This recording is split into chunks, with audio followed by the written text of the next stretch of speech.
Ants are known for their insane ability to work together to accomplish impossible tasks.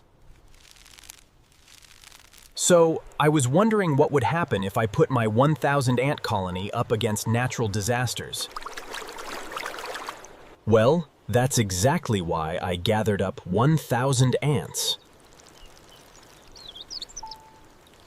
I have 5 natural disasters planned, starting with the most iconic, an earthquake. I went out and bought a realistic earthquake simulating platform.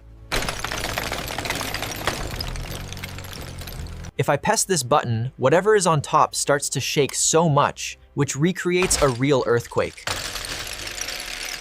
What I'll be putting on here is this 2D ant nest, filling it up with 1,000 ants.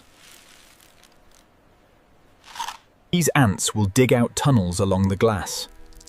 The earthquake machine will lightly go off to gently collapse tunnels. That way, I can show you how ants evolved to survive earthquakes in the wild. If they pass, they move on to the more and more interesting disasters. The ants wasted no time to get to work.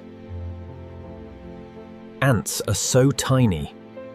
While a single ant would make no progress, with 1,000 ants, things are done at an insanely rapid pace. Workers started picking up grains of sand along the glass, so each tunnel could be formed. It's cool to see time-lapse footage of these tunnels being made. They dug out this entire amount of sand in 6 hours. I'm wondering what's going to happen to these tunnels when I turn on this earthquake machine. I started by turning it on the least powerful setting. It's shaking super slowly. My goal is to make sure not a single ant is harmed. I just want to show you how smart they are.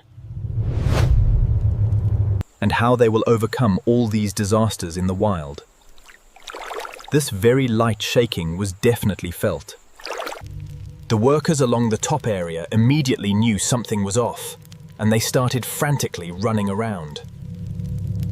When we take a look down under the nest where all the tunnels are, you could see those ants were acting similarly. Ants know during earthquakes their tunnels have the chance to collapse, so all of them were being extremely careful. Many of the ants were gathering up on the walls of the room to add an extra layer of support. When an earthquake happens, a part of the nest is bound to collapse. It wasn't long until this happened. I immediately turned off the machine to make sure the ants wouldn't be too stressed out. They had to commence a rescue mission. Most of the ants were able to squeeze out. At least one ant was partially trapped. One ant was already picking up sand from the collapsed portion. So quickly, the ants excavated the entire collapsed tunnel, enough to walk through again. Some of the ants even started to walk in and slowly dig out the area to make a new tunnel. Wow! The ants just completed this natural disaster. They are so smart. The natural disasters are designed to get more interesting. Next up, we got a sandstorm. You heard that right. This will be taking place in the separate desert enclosure. We need a separate tank so I can make the sand blow around like crazy to replicate a real sandstorm. Along with this hairdryer, I've got all these fans that clamp to the walls to constantly blow the ants back. The ants should be able to pass this disaster. They're going to have to grab onto each other's bodies. If they can make it to this canyon, climb up it, and make it to the green leaf bowl, they'll get seeds. Let me just hook up this tubing. The ants should start coming. Let's go. This tubing is set up so once an ant enters the disaster, they can't get out. That way, we'll progressively get to see more and more teamwork as time goes on. You could see these first ants just thought this was a normal desert. I brought out my mini sandstorm fan. I started to blow. The ants started to feel the wind pressure pushing them back and were not able to walk forward. Some even lost their grip and got pushed back. The sandstorm was keeping them all stuck to the left side. This little mini fan is fire for replicating a sandstorm. Now that they know a sandstorm is brewing. How are they going to figure out how to get to these seeds? Let's see. Most ants kept trying to walk forward and getting blown back. Many ants were gathering up in this back area.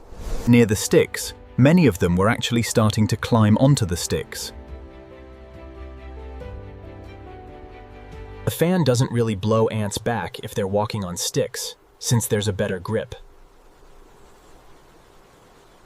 The second they climb off and stand on the sand again, they'll get blown back. The ants were learning that they needed to stay on the sticks. Many started to gather up and march towards the right side. This ant was making it dangerously close to the seeds, using the stick method.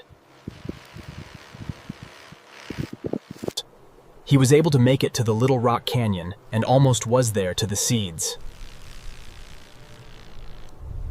This ant climbing right now is a beast. I am blowing this fan max speed on him. This dude made a dash for the seeds, literally running straight towards it, and he made it in. He looked so happy to have gotten those seeds. He was just dancing around in there. This ant is crazy. I didn't even have time to blow him back when he got up into this area. Since the ants passed the disaster, I gathered them all up and put them back into the nest. I gave them the food prize, which of course, they started to take down into the nest. Ants, I'm not gonna lie, this natural disaster was kind of easy to pass. If we want to learn about how ants survive, we gotta go to our third natural disaster, a flood. I've built another custom tank where the flood is going to be getting simulated. I know there's no water yet, but you'll see how quickly that changes. If the ants make it all the way to this leaf bowl, they'll get rewarded with tons more seeds. These ants have no idea what's about to hit them. Let's connect this tubing. So these guys can start walking in. Before the ants had any time at all, I had to activate the flood. To make the flood happen, I got to go down here to this little bucket, plug it in, and then out the end of this tube, water is coming out. I just got to carefully move that over there. Okay, there we go. Similar to real life, floods will block off paths for ants while they're trying to travel. This is exactly what that recreates. Ants are going to have to find a way to pass these gaps. Using the objects I've provided for them. The ants in here were a little confused on what to do. Many were gathering up near the water edge, inspecting what just happened. Some even fell into the water. Any ant that falls in, I'll be rescuing and bringing back to the start, so no ants get hurt. Many of the ants were actually gathering around the objects I had placed in. I was extremely amazed. Out of nowhere, this feather started to slightly move. It slowly started nudging around more and more. There must have been an ant underneath, genuinely moving the feather closer to the water. An ant crawled out. This guy must have been helping move it. These ants are absolutely insane. I don't know what ant moved this feather into the water, but let's see what they do.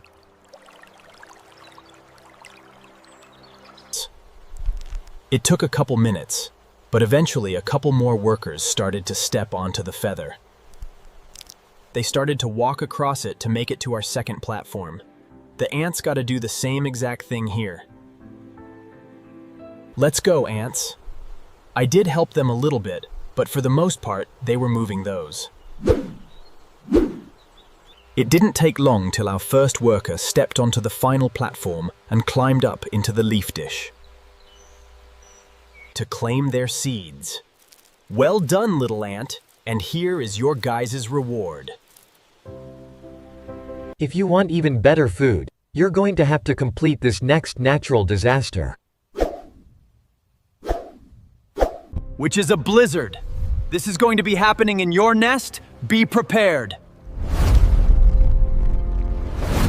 This blizzard will be taking place inside of the ant nest, so we can study how ants handle the cold. I can't just dump a ton of snow on them. I've got some ice cubes, which I'm gonna plop on this blender. This makes a nice makeshift snow that on my laser thermometer is approximately -Celsius degrees.